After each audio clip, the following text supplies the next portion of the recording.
Anyway, there's an interesting piece from Jack Pitt-Brooke, which is obviously carried from the London Independent.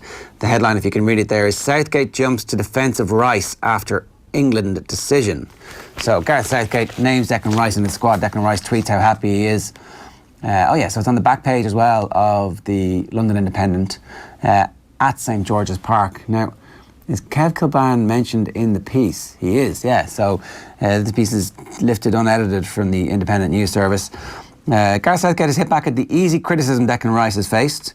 The decision to switch led to Rice facing some fierce criticism, especially from former Ireland internationals such as Kevin Kilbane. Yesterday on the show, we brought you Kevin Kilbane versus Nathan Murphy. Today, we're bringing you Kevin Kilbane versus Gareth Southgate. Who's it going to be tomorrow? Donald Trump, Barack Obama? The beef is real. The beef is real. Here we go. I saw a really good article that Eoin wrote on dual nationality as well. For me, it was easy. I could only play for England. So there was no question in my mind. For lots of people that commented on Rice, that was the same. There were others who have commented despite the fact that they didn't play for the country of their birth. So they have benefited from some of the rules that are there.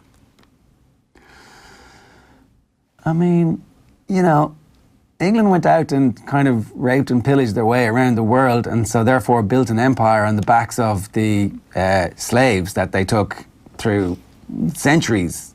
And as a result, the people who went to live in England might have some fairly deep-seated roots with the countries that were colonised. This is kind of one of the natural byproducts of going out and stealing the wealth of other countries, is that their people come to, you know, try and get some benefit from being colonised. That's why loads of Irish people, after you starved us out, ended up going to live in England.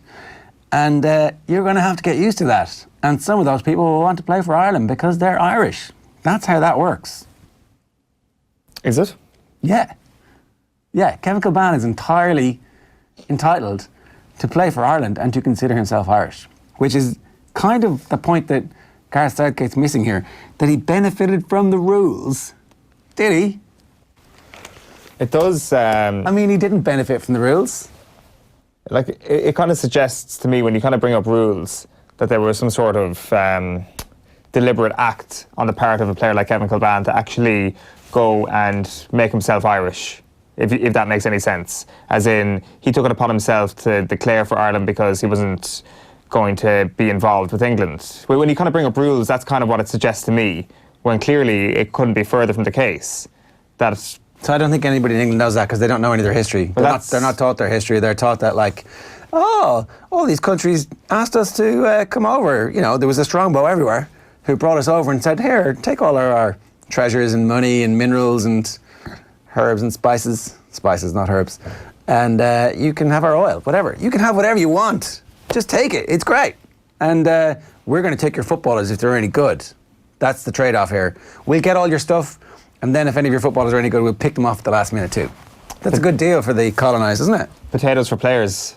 That's the name of the official name of the scheme.